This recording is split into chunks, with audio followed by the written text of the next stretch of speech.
નમસ્તે વિદ્યાર્થી મિત્રો, આપણે ગયા લેક્ચરની અંદર મેન્ડલના એક સંકરણના અને દ્વિસંકરણના પ્રયોગો જોયા હતા. અને આવા એક સંકરણના અને દ્વિસંકરણના પ્રયોગોના આધારે મેન્ડલે જે નિયમો તારવા એ નિયમો આપણે જોયા કે જેની અંદર મેન્ડલે વિશ્લેષણનો નિયમ, પ્રભાવીપણાનો નિયમ અને મુક્ત વિશ્લેષણનો નિયમ, આવા નિયમો છે એણે તારવા. આ બધા પ્રકારની માહિતીનો ઉપયોગ કરી અને ત્યાર પછીના વૈજ્ઞાનિકોએ જે નવા સંશોધનો થયા, મેન્ડલે જેને આનુવંશિકતા માટે જવાબદાર જે બધા ઘટક કીધા હતા એને કારક એવું નામ આપ્યું હતું.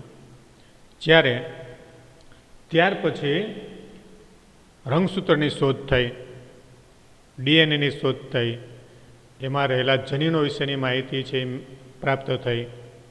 અને આવી માહિતીના આધારે જુદા જુદા પ્રકારના આગળના નવા સંશોધનો જે થયા એ સંશોધનના આધારે આનુવંશિકતા માટે રંગસૂત્ર જવાબદાર છે એવી માહિતી છે એ પ્રાપ્ત થઈ. એટલે આનુવંશિકતાનો રંગસૂત્રીય વાદ, આવી આનુવંશિકતા જે છે એના આધારે રંગસૂત્રો એની સાથે આનુવંશિકતા સાથે સીધા સંકળાયેલા છે. રંગસૂત્ર ઉપર રહેલા જનીનો જ આવી આનુવંશિકતા નિર્માણ કરવા માટે અને એના આધારે ભિન્નતા કે અન્ય પ્રકારની બધી બાબત જે છે એને પ્રદર્શિત કરવા માટે મહત્વનો ભાગ ભજવે છે. આવી માહિતી જે છે એ એની અંદરથી પ્રાપ્ત થઈ. અને આ પ્રકારની જે આ માહિતી છે એના આધારે આનુવંશિકતાનો રંગસૂત્રીયવાદ, એટલે કે જે આનુવંશિકતા જે છે રંગસૂત્રો ઉપર આધારિત છે એવી માહિતી જુદા જુદા વૈજ્ઞાનિકોએ દર્શાવી, જેની હવે આપણને અહીં સમજૂતી આપેલી છે. આનુવંશિકતાનો રંગસૂત્રીયવાદ એટલે કે ક્રોમોઝોમલ થિયરી ઓફ ઇનહેરિટન્સ.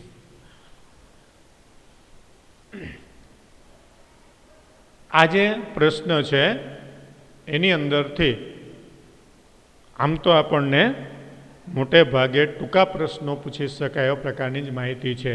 છતાં પણ જે આપણે 11મા ધોરણની અંદર કોષ વિભાજનની જે પ્રક્રિયા છે એમાં અર્ધસૂત્રી ભાજનની ક્રિયા આપણે ભણી ગયા છે. આવી અર્ધસૂત્રી ભાજનની પ્રક્રિયા દરમિયાન આપણે જાણીએ છીએ કે રંગસૂત્રોની વહેંચણી કઈ રીતે થાય છે અને નવા બનતા જે જન્યુઓ છે એમાં રંગસૂત્રોનું અર્ધીકરણ કઈ રીતે થાય છે, જે આપણે ભણી ગયા છીએ. આ માહિતી જો આપણને બરાબર આવડતી હોય તો આપણને અહીંયા આનુવંશિકતાનો રંગસૂત્રીય વાદ સમજવામાં કોઈ મુશ્કેલી પડે નહીં. એટલે બને તો અર્ધસૂત્રી ભાજનની જે પ્રક્રિયા છે એને એક વખત ફરીથી જોઈ લેવાની, જેથી કરીને આપણને અહીંયા એની માહિતી છે એ સરળતાથી સમજાઈ જાય. એટલે આવી જન્યુઓના નિર્માણ વખતે થતી અર્ધસૂત્રી ભાજનની જે પ્રક્રિયા છે એની સમજૂતી અહીંયા આપણને વિશેષ આપેલી છે. અને બાકી રંગસૂત્ર સાથે સંકળાયેલા અને આનુવંશિકતાની પ્રક્રિયા સાથે સંકળાયેલા જુદા જુદા વૈજ્ઞાનિકોએ કેવા પ્રકારની માહિતી આપી, આ માહિતી જે છે એ આપણને અહીંયા સમજાવવામાં આવેલી છે. તો આ રીતે આપણે જાણીએ છીએ કે મેન્ડલે આનુવંશિકતા ઉપર ઘણું બધું કાર્ય કર્યું અને એણે જુદા જુદા 7 લક્ષણોને ધ્યાનમાં રાખી અને ઘણા વર્ષો સુધી એના પ્રયોગો છે કર્યા. અને મેન્ડલે એના લક્ષણોની આનુવંશિકતા ઉપરનું કાર્ય 1865ની અંદર એણે પ્રકાશિત કરેલું. એટલે કે એણે એના એક મેગેઝિનની અંદર આવી માહિતી છાપી અને એણે પ્રકાશિત કરી હતી. પણ કેટલાક કારણોસર આ પ્રકારની માહિતી જે છે એ લગભગ 1900ની સાલ સુધી ક્યાંય એનો ફેલાવો થયો નહીં કે એનો પ્રચાર થયો નહીં. શા માટે? તો કે આ સમયની અંદર સંચાર વ્યવહાર સરળ ન હતો.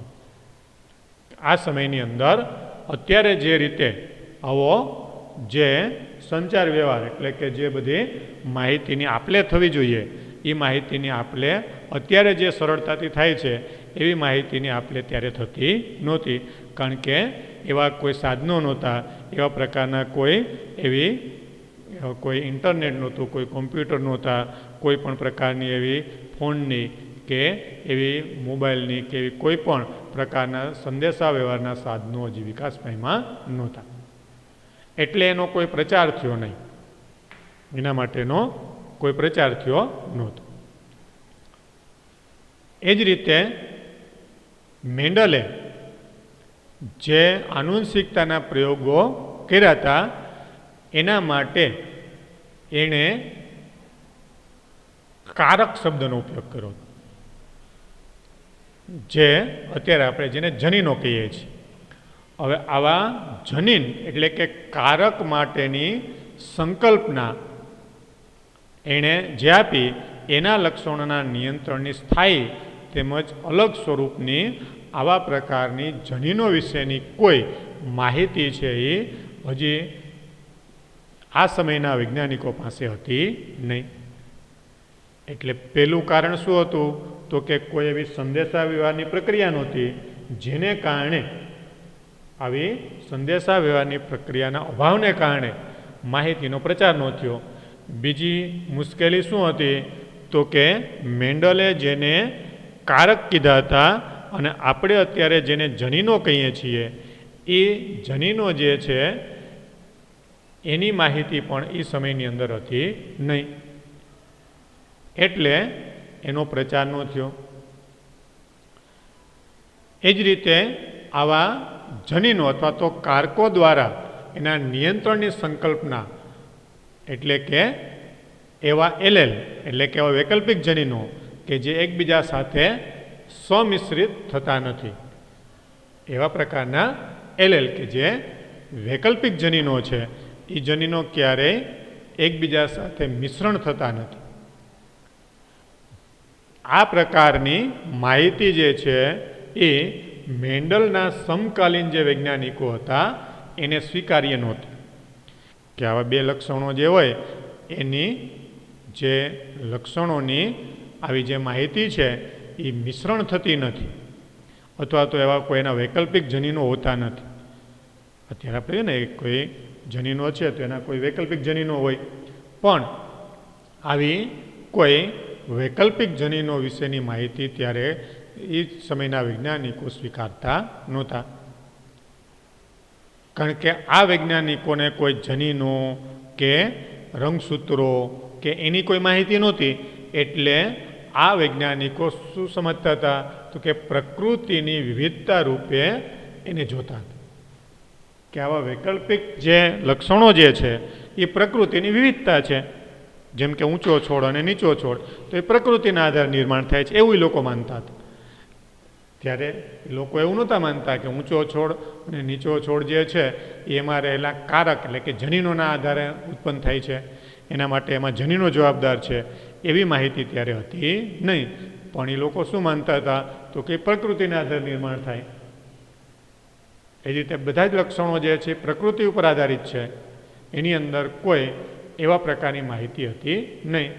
એટલે આ બધા પ્રકારની જે માહિતી છે એ માહિતીને આ વૈજ્ઞાનિકોએ જ્યારે સ્વીકારી ત્યારે આ માહિતી જે છે એને આનુવંશિકતાના આધારે જાણવા મળી. પણ આ માહિતી જ્યાં સુધી એની પાસે નહોતી ત્યાં સુધી એ લોકો સ્વીકારતા નહોતા. એ રીતે ત્રીજી બાબત એ હતી કે એ સમયે જીવવિજ્ઞાનીઓને મેન્ડલનો જૈવ ઘટનાના પૃથ્થકરણ માટે ઉપયોગમાં લીધેલ ગણિત આધારિત અભિગમ સંપૂર્ણ નવો અને કેટલાક જીવવિજ્ઞાનીઓ દ્વારા અસ્વીકાર્ય હતો. કે મેન્ડલે જે પ્રયોગો કર્યા એનું એ સમયના લોકોએ એનું વિશ્લેષણ શા માટે ન કર્યું, એનો અભ્યાસ શા માટે ન કર્યો? એનું ત્રીજું કારણ એવું હતું કે જેમાં મેન્ડલે જે જૈવ ઘટના માટેનું જે પૃથ્થકરણ કર્યું હતું એમાં ગાણિતિક આધારનો ઉપયોગ કર્યો હતો. એટલે કે એણે મેન્ડલ જે છે એ ખાસ કરીને ગણિત અને એમાં ખાસ કરીને સંભાવના માટે એ સંભાવનાના જ્ઞાન માટે જાણીતો હતો. હવે આ પ્રકારનો જૈવ ઘટનાની અંદર એટલે કે સજીવોની અંદર આવા ગાણિતિક જે પરિણામો છે એનો ઉપયોગ જે કરવો એ ત્યારના વૈજ્ઞાનિકોને મગજમાં બેઠો નહીં. એ ત્યારના વૈજ્ઞાનિકો કાંઈ સમજ્યા નહીં કે આ રીતે આ પ્રકારની માહિતી જે છે એને આપણે ગાણિતિક રીતે પણ આનું વિશ્લેષણ કરી શકીએ. આમ આ ત્રણ મુખ્ય બાબતના આધારે મેન્ડલે જે 1865માં એના જર્નલની અંદર જે આવ્યા સંકળના પ્રયોગો અને એના પરિણામોની માહિતી જે છાપી એ 1900ની સાલ સુધીમાં કોઈ વૈજ્ઞાનિકોએ એના તરફ ધ્યાન આપ્યું નહીં, એના માટે વિચાર્યું નહીં. ભલે એણે વાંચી હશે પણ એને સમજવા માટેના આવા પ્રયત્નો જે છે એ કોઈએ કર્યા નહીં, કારણ કે એની માહિતી એને સમજાણી નહીં. આ રીતે મેન્ડલનું કાર્ય એ લાંબા સમય સુધી એમનેમ પડ્યું રહ્યું, 65થી 1900 સુધી. એટલે કે 35 વર્ષ સુધી તો એના તરફ કોઈ વૈજ્ઞાનિકોએ ધ્યાન આપ્યું નહીં. આ રીતે મેન્ડલનું કાર્ય અંકિત કરતું હોય કે કારક એટલે કે જનીન વિભક્ત એકમ છે. મેન્ડલ ભલે આ પ્રકારનું કાર્ય જે છે એ સમયની અંદર ત્યારના વૈજ્ઞાનિકોને સમજાવી નહોતો શક્યો, અથવા તો ત્યારના વૈજ્ઞાનિકોને સમજવા માટે આ બાબત છે એને અઘરી લાગતી હતી. પણ મેન્ડલ જે આવા પ્રયોગો દ્વારા જેને કારક તરીકે જે શબ્દ ઉપયોગ કર્યો હતો એને આપણે અત્યારે જનીન કહીએ છીએ. કેવું છે તો કે વિભક્ત એકમ છે. છતાં પણ તે એની હાજરીનું ભૌતિક પ્રમાણ શક્ય ન હતા. આમ છતાં પણ તેની હાજરીનું ભૌતિક પ્રમાણ આપી શક્યા નહોતા. એની હાજરી જે છે એ કઈ રીતે છે, આવા કારક ક્યાં આવેલા હોય, કઈ રીતે પ્રદર્શિત થાય, કઈ રીતે ગોઠવાયેલા હોય, એ ભૌતિક રીતે કઈ રીતે આવેલા હોય એનું કોઈ પ્રમાણ જે છે એ મેન્ડલ આપી નહોતા શક્યા. જેમ અત્યારે આપણે એમ કહીએ ને કે જનીનો ક્યાં આવેલા છે, તો કે રંગસૂત્રો ઉપર આવેલા છે. રંગસૂત્રો છે એ જનીનોના બનેલા છે, રંગસૂત્રો છે એ ડીએનએના બનેલા છે. એના ચોક્કસ જે ઘટક છે એ ભેગા મળીને જનીન રચના બનાવે છે. એમ આપણે અત્યારે ચોક્કસ રીતે કહી શકીએ છીએ. પણ એ સમયે આવા જનીનો કઈ જેને મેન્ડલે કારક કીધા હતા એ કારક જે છે એ કઈ જગ્યાએ આવેલા છે, કઈ રીતે ગોઠવાયેલા છે, કઈ રીતે પ્રદર્શિત થાય છે, કઈ રીતે એની માહિતી છે એ રજૂ કરે છે, આવી કોઈ બાબત જે છે એ સમજાવી શક્યા નહોતા. અને આવા જનીનો જે છે એ શેના બનેલા છે, એ કયા દ્રવ્યના બનેલા છે એની માહિતી પણ આ મેન્ડલની જે સમજૂતી છે એના દ્વારા કોઈ વૈજ્ઞાનિકોને મળી નહીં. પણ ત્યાર પછી કેટલાક વૈજ્ઞાનિકોને આ મેન્ડલના પ્રયોગોની અંદર કંઈક એવું તથ્ય સમજાણું અને એણે આવા જે પ્રયોગો જે છે એ પ્રયોગોને જુદી જુદી રીતે પાછા કરી અને પછી એના પ્રયોગો વિશેની માહિતી જે છે એનો અભ્યાસ કર્યો. આજે વૈજ્ઞાનિકો જે છે એમાં 1900ની સાલમાં 3 વૈજ્ઞાનિકો ધ વ્રીઝ, કોરેન્સ અને શેરમાર્ક, આ 3 વૈજ્ઞાનિકોએ સ્વતંત્ર સ્વરૂપે લક્ષણોની આનુવંશિકતા સંબંધી મેન્ડલના પરિણામોનું પુનઃ સંશોધન કર્યું.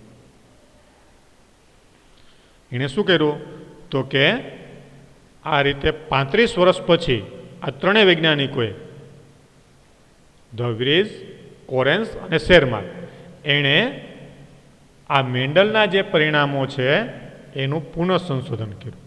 એટલે કે ફરીથી એણે આ વટાણાના છોડના જે પ્રયોગો છે એના ઉપરના પ્રયોગ જે વિશ્લેષણો છે એ તપાસ્યા અને આવા પ્રયોગો કરીને એણે જોયું. હવે આ પ્રકારની પ્રક્રિયા જ્યારે આ 3 વૈજ્ઞાનિકો કરતા હતા એ સમયે સૂક્ષ્મદર્શક યંત્રની શોધ છે એ થઈ. એની અંદર સૂક્ષ્મદર્શક યંત્રની શોધ તો એની પહેલાંય થઈ હતી, પણ એની અંદર જે એકદમ સૂક્ષ્મ વસ્તુઓ જે છે એનો હજી અભ્યાસ હજી એટલો બધો કરવામાં આવતો નહોતો. પણ એની અંદર આવા સૂક્ષ્મદર્શક યંત્રની અંદર એની ટેકનોલોજીની અંદર વિકાસ થયો અને જેને કારણે કોષ અને કોષની અંદર રહેલી રચનાઓ જોઈ શકાય એવા પ્રકારના સૂક્ષ્મદર્શક યંત્રો છે એ શોધાણા. અને વૈજ્ઞાનિકોએ કાળજીપૂર્વક કોષ વિભાજનની અંદર જોવા મળતી જુદા જુદા પ્રકારની પ્રક્રિયાઓ છે એ સમજી. એટલે આમ વૈજ્ઞાનિકોએ આવી કાળજીપૂર્વક કોષ વિભાજન જોવામાં એ સમર્થ થઈ ચૂક્યા હતા. એટલે કે આવી માહિતી છે એ લોકો જાણી શક્યા હતા. કોષ વિભાજનની ક્રિયા કઈ રીતે થાય, એની અંદર કઈ રીતે એકમાંથી બે કોષ બને, એકમાંથી બે કોષ બને ત્યારે એમાં કેવી પ્રક્રિયા થાય, રંગસૂત્રો છે કઈ રીતે વેચાય, એમાં કેવા પ્રકારના ફેરફાર થાય, આ બધી માહિતી જે છે એ સમજવા માટે આ સૂક્ષ્મદર્શક યંત્રની અંદર જે ટેકનોલોજીમાં ફેરફાર થયો એને કારણે શક્ય બન્યું. એ જ રીતે કોષ કેન્દ્રમાં એક સંરચનાની શોધ થઈ. કોષ કેન્દ્રની અંદર એવા પ્રકારની રચના છે શોધાણી અને જે કોષ વિભાજન પહેલાં સ્વયંજનન તેમજ વિભાજન પણ થઈ જાય છે, જેને આપણે અત્યારે રંગસૂત્ર કહીએ છીએ. અને આવા રંગસૂત્રને જે આપણે રંગકાય કે જેને અભિરંજકથી આપણે જોઈ શકીએ છીએ, રંગકાય એટલે કે એ પ્રકારના જે અભિરંજકની મદદથી આવા રંગસૂત્રને જોવા માટેની પ્રક્રિયા જે છે આ સૂક્ષ્મદર્શક યંત્રની મદદથી શક્ય બની. અને આવી રંગસૂત્રને જોવા માટેની આવી પ્રક્રિયા જે છે એ સૂક્ષ્મદર્શક યંત્રની મદદથી કરી શકાણી, જેને કારણે આવી જે જનીનોની અને રંગસૂત્રની માહિતી જે છે એ વિસ્તૃત રીતે સમજી શકાણી. એ જ રીતે 1902ના સમય દરમિયાન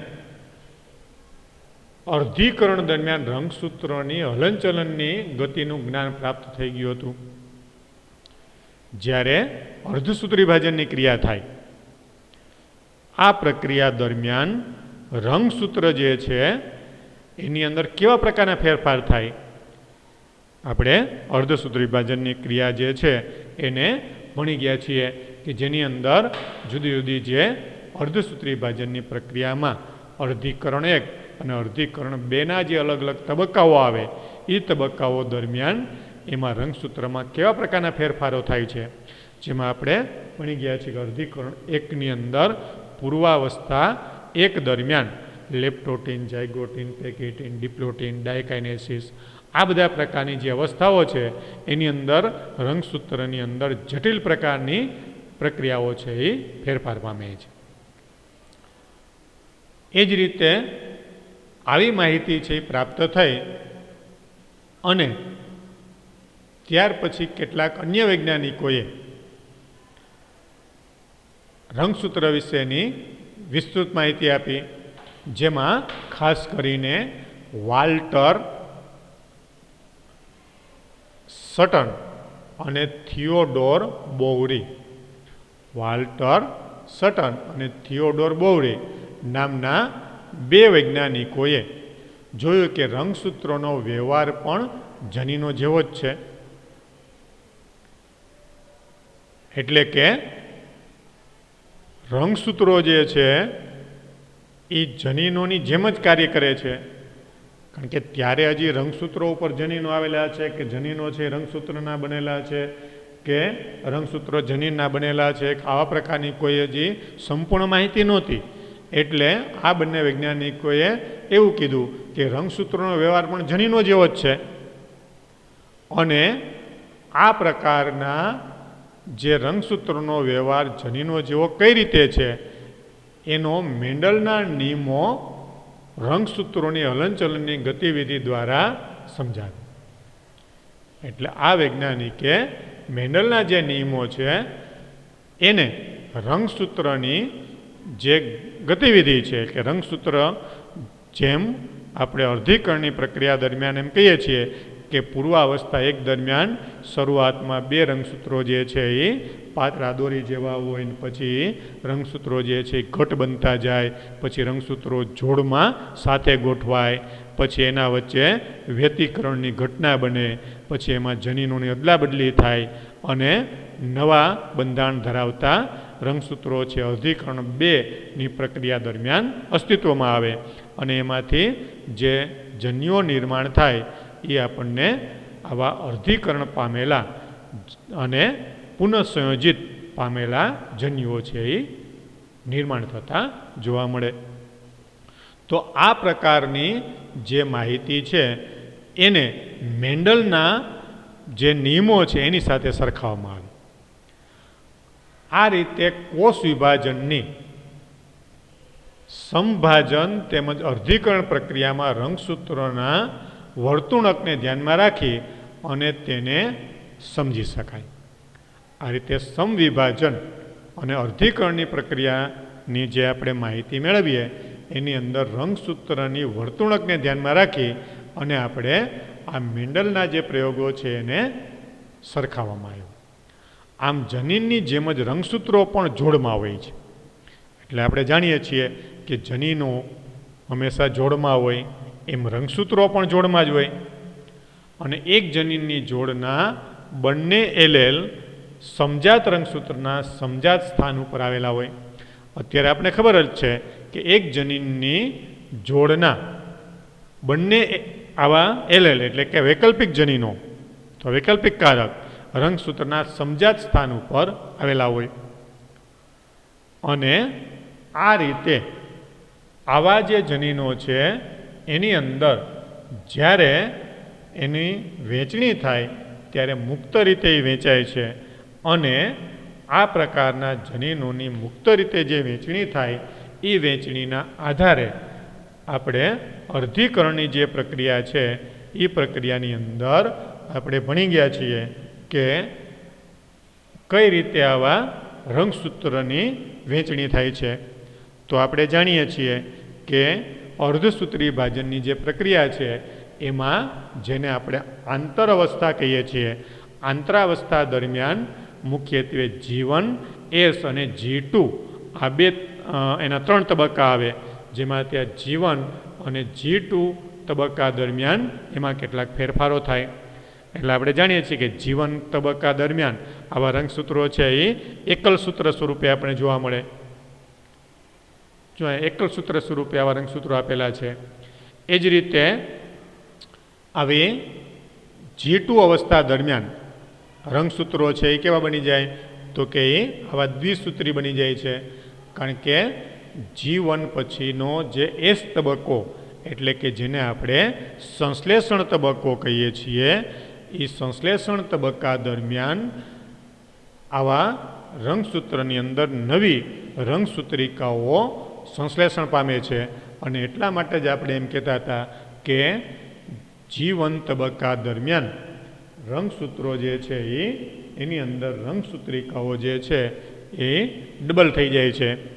એટલે કે જે C2 હોય તો એને આપણે C4 તરીકે લેતા હતા અને ત્યાર પછી આંતર અવસ્થામાંથી આ જે કોષ છે એ વિભાજન કરવાની શરૂઆત કરે, જેમાં અર્ધસૂત્રીય ભાજનનો પ્રથમ જે તબક્કો છે એને આપણે અર્ધીકરણ 1 કહીએ છીએ અને અર્ધીકરણ 1ની અંદરથી એ પસાર થઈ અને છેલ્લી અવસ્થા પૂર્વાવસ્થા, ભાજના અવસ્થા અને ભાજનોત્તર અવસ્થા દરમિયાન એ કોષ જે આવે ત્યારે એની અંદર રંગસૂત્રો છે એ સ્પષ્ટ રીતે એમાં આપણને દ્વિસૂત્રી સ્વરૂપે નિર્માણ થયેલા હોય એવા રંગસૂત્રો છે આપણને જોવા મળે.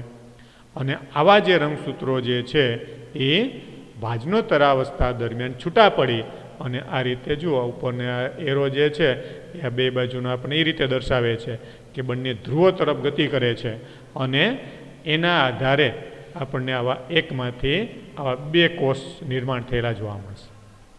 આ રીતે આવા બે કોષો છે એની અંદરથી નિર્માણ થયેલા જોવા મળે. એટલે અહીંયા આમ તો આવા ટોટલ કોષો જે છે એ એકમાંથી પહેલાં બે નિર્માણ થયા, પછી બેમાંથી ચાર નિર્માણ થાય, પણ અહીં એક કોષને લઈને આપણને આ સમજૂતી આપેલી છે. એટલે આ રીતે આવા જે અર્ધીકરણ એકની પ્રક્રિયા દરમિયાન આપણને આ રીતે આવા રંગસૂત્રોની જો આ રીતે મુક્ત રીતે વહેંચણી થયેલી જોવા મળે છે. મુક્ત રીતે એની વહેંચણી થયેલી જોવા મળે છે. એની અંદર એક રંગસૂત્ર છે એ આ એક બાજુના ધ્રુવ તરફ અને બીજું રંગસૂત્ર છે બીજી બાજુના ધ્રુવ તરફ જ્યારે ગતિ કરે છે ત્યારે એની અંદર આવા રંગસૂત્રો જે છે એ મુક્ત રીતે વહેંચાય છે. એ મેન્ડલે એમ કીધું હતું કે કારક જે છે એ મુક્ત રીતે વિશ્લેષણ પામે છે અને અર્ધીકરણ 2ની ભાજનોત્તરાવસ્થા આવે ત્યારે આ રીતે એની અંદર જે આવા ફરીથી પાછું અર્ધસૂત્રી ભાજન થાય અને બંને બાજુએ આવા રંગસૂત્રો જે છે એ મુક્ત રીતે વહેંચાય. એટલે આ રીતે ચાર આવા જનન કોષો છે નિર્માણ થાય. અને આ ચાર જે જનન કોષો નિર્માણ થાય એની અંદર આપણે જોઈએ તો આવા જનીનો જે રંગસૂત્રો જે છે એ મુક્ત રીતે વહેંચાય છે.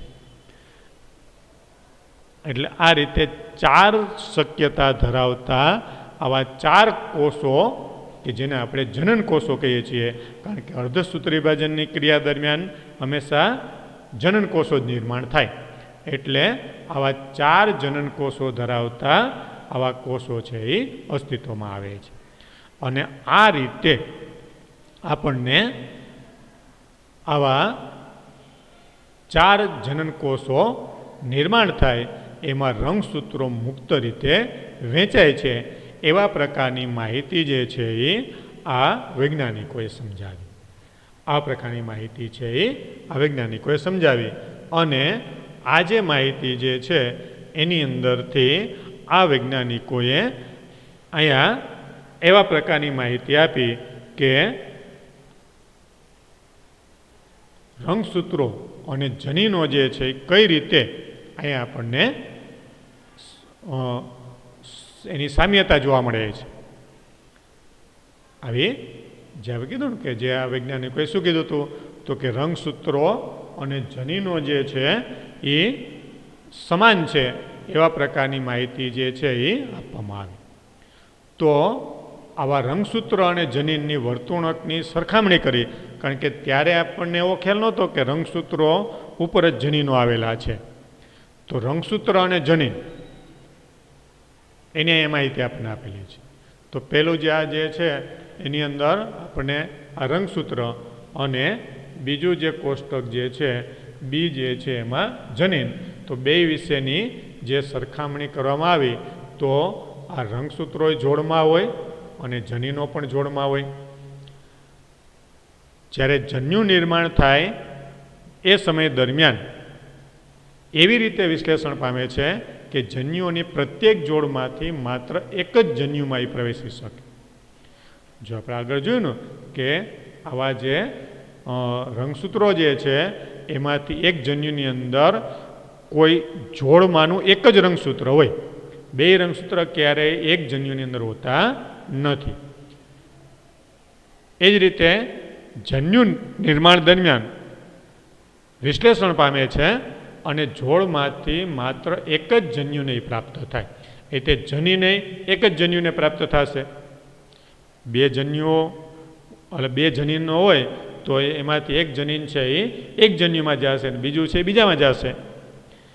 એ જ રીતે અલગ અલગ જોડ એકબીજાથી સ્વતંત્ર રીતે વિશ્લેષણ પામે. બે અલગ અલગ જોડ હોય તો એની અંદરથી બંને જન્યુઓ જે છે એ ક્યારેય સાથે એની અંદર વિશ્લેષણ પામતા નથી, પણ અલગ અલગ વિશ્લેષણ પામે. એ જ રીતે જનીન જે છે એની અંદર પણ એક જોડ બીજી જોડથી સ્વતંત્ર રીતે વિશ્લેષણ પામે છે. તો આ રીતે રંગસૂત્ર અને જનીન, જેમાં કોલમ એ જે છે એ રંગસૂત્ર માટે દર્શાવેલી છે અને કોલમ બી જે છે એ જનીન માટે દર્શાવેલી છે. તો આ બંને જે પ્રક્રિયા જે છે એ પ્રક્રિયાને અહીંયા આ અલગ અલગ વૈજ્ઞાનિકોએ સમજાવી કે જનીનો અને રંગસૂત્રની વર્તણૂક કેવી છે, તો કે બંનેની વર્તણૂક સરખી જ છે. એટલે ત્યારે હજી એવો ખ્યાલ નહોતો કે રંગસૂત્ર ઉપર જ જનીનો આવેલા છે અને રંગસૂત્રો છે એ જનીનોના જ બનેલા છે. કારણ કે મેન્ડલે કોઈ જનીન શબ્દ નહોતો આપ્યો, એણે તો કારક શબ્દ આપ્યો હતો અને ત્યાર પછી જનીન શબ્દ અસ્તિત્વમાં આવ્યો અને ત્યાર પછીના વૈજ્ઞાનિકોને ખ્યાલ આવ્યો કે આવા રંગસૂત્રો જે છે એના દ્વારા આનુવંશિક લક્ષણો વહન પામે છે. એટલે રંગસૂત્ર અને જનીનની વર્તણૂક જે છે એ આ રીતે સરખી છે એની માહિતી જે છે એ આ 1902માં જુદા જુદા જે સંશોધનો થયા એના આધારે પ્રાપ્ત થઈ. અને આ પ્રકારની જે માહિતી પ્રાપ્ત થઈ એ માહિતીના આધારે આવી રંગસૂત્રની અંદર એની વહેંચણી કઈ રીતે થાય છે અને એની અંદર કઈ રીતે આવા જે જનીનો છે એ વહેંચાય છે એની સમજૂતી માટે અહીંયા આપણને એક ચાર્ટ દ્વારા એની સમજૂતી આપેલી છે. તો આપણને અહીંયા જે આ ચાર્ટ જે છે એના ઉપરથી એની નીચે જે આવી આકૃતિ ઉપરથી જે આ પ્રશ્ન જે છે એ પૂછવામાં આવે એ પ્રશ્ન જે છે એ આકૃતિની નીચે જે આપણને અહીંયા લખાણ છે એવો જ પ્રશ્ન પૂછે કે રંગસૂત્રની મુક્ત વહેંચણી કઈ રીતે થાય છે તે સમજાવતો પ્રયોગ વર્ણવો, અથવા તો રંગસૂત્રની મુક્ત વહેંચણી સમજાવો એવો પ્રશ્ન આપણને પૂછે. તો એની અંદર આપણે અહીંયા ઉપર જે વર્ણન આપેલું છે ત્યાંથી આપણે લખવાનું. અહીંયા ઉપર પ્રશ્ન જે છે એ તમે લખી શકશો કે રંગસૂત્રની મુક્ત વહેંચણી, રંગસૂત્રની મુક્ત વહેંચણી સમજાવો. તો આપણે જાણીએ છીએ કે અર્ધીકરણ એકની ભાજનોત્તરાવસ્થામાં રંગસૂત્રની બે જોડ મધ્યાવસ્થા પટ્ટિકા પર એકબીજાથી સ્વતંત્ર રીતે સંરેખિત થઈ શકે છે. એટલે કે રંગસૂત્રની જે જોડ હોય એમાં જે વચ્ચે જેને આપણે મધ્ય પટ્ટિકા એટલે કે જેને આપણે સેન્ટ્રોમેર કહીએ છીએ એ સેન્ટ્રોમિયરથી આવી રંગસૂત્રિકા જે છે એ અર્ધીકરણ એકની ભાજનોત્તરાવસ્થા વખતે એમાં એ છૂટી પડી શકે છે. એટલે કે બંને એ અલગ થાય છે. અને એને સમજવા માટે આપણે અહીંયા ડાબી અને જમણી બાજુના કોલમને ચાર અલગ અલગ રંગસૂત્રની સરખામણી કરી અને આકૃતિમાં દર્શાવેલ છે. જેમાં ડાબા કોલમની અંદર સંભાવના 1 કે જેમાં નારંગી અને લીલા રંગની સાથે વિશ્લેષણ પામે છે, પણ જમણી બાજુના કોલમની અંદર સંભાવના 2 કે જેની અંદર નારંગી રંગસૂત્ર અને લાલ રંગસૂત્ર સાથે વિશ્લેષણ પામી રહ્યું છે. તો આ બંને કોલમની અંદર રહેલા જે રંગસૂત્ર છે એ રંગસૂત્રની જે વિશ્લેષણની પ્રક્રિયા કઈ રીતે થાય છે એની બે શક્યતાઓ અહીંયા આપણને સમજાવેલી છે. જો જેમાં શક્યતા 1 એની અંદર શું લીધું છે તો કે એક લાંબુ નારંગી અને ટૂંકું લીલું રંગસૂત્ર તથા લાંબુ પીળું અને ટૂંકું લાલ રંગસૂત્ર એક જ ધ્રુવ પર આવેલા છે. એટલે અહીંયા જુઓ એક રંગસૂત્ર છે કેવું છે તો કે નારંગી અને ટૂંકું લીલું, બીજું રંગસૂત્ર કેવું છે તો કે લાંબુ પીળું અને ટૂંકું લાલ. નારંગી અને આ લીલું છે એ ટૂંકું, જ્યારે આ પીળું અને લાલ છે એ ટૂંકું. આ રંગસૂત્રની આવી બે જોડ લીધેલી છે. એ રીતે શક્યતા 2ની અંદર લાંબુ નારંગી અને ટૂંકું છે એ લાલ, લાંબુ છે એ નારંગી અને ટૂંકું લાલ. અને બીજી જે જોડ છે એમાં લાંબુ પીળું અને ટૂંકું લીલું, આ રીતે રંગસૂત્ર છે એ લીધેલા છે. એટલે આવી રંગસૂત્રની બે જોડ લીધેલી છે, બે જોડ લીધેલી છે. જે અર્ધીકરણ એકની ભાજનોત્તરાવસ્થાની અંદર આ બે શક્યતાઓ આપણને અહીંયા સમજાવેલી છે. એક શક્યતાની અંદર અર્ધીકરણ એકની ભાજનોત્તરાવસ્થા દરમિયાન એક લાંબુ નારંગી અને ટૂંકું લીલું, અને બીજી જોડનું જે રંગસૂત્ર છે લાંબુ પીળું અને ટૂંકું લાલ રંગસૂત્ર લીધેલું છે. જ્યારે બીજી શક્યતાની અંદર એક લાંબુ નારંગી અને ટૂંકું લાલ તથા લાંબુ પીળું અને ટૂંકું લીલું રંગસૂત્ર લીધેલું છે. હવે આ જે રંગસૂત્ર છે એ અર્ધીકરણ બેની અવસ્થાઓ દરમિયાન એમાંથી જ્યારે જન્યુઓનું નિર્માણ થાય ત્યારે એમાં કેવા પ્રકારના ફેરફાર થાય છે એ અહીંયા દર્શાવેલું છે. તો જો અર્ધીકરણ બેની ભાજનોત્તરાવસ્થા દરમિયાન એની અંદર કેવા પ્રકારનું હશે? તો કે અર્ધીકરણ એકની જે અવસ્થાઓ છે એની અંદર એમાં ઘણા બધા ફેરફારો થઈ ગયા હશે. એની અંદર ઘણા બધા ફેરફારો જે છે એમાં થયેલા જોવા મળશે. એટલે કે આવા ફેરફારો ક્યાં થયા હશે? તો કે રંગસૂત્ર વચ્ચે આવી સ્વસ્તિકોની નિર્માણની પ્રક્રિયા થઈ હશે, એની અંદર જનીનોની અદલાબદલી થઈ હશે, એની અંદર જુદા જુદા પ્રકારે આવા જનીનો છે એ વિશ્લેષણ પામ્યા હશે. તો અહીંયા આપણને શક્યતા એક જે છે એની અંદર આવી કોઈ વ્યતિકરણ કે એની કોઈ પ્રક્રિયા થઈ નથી.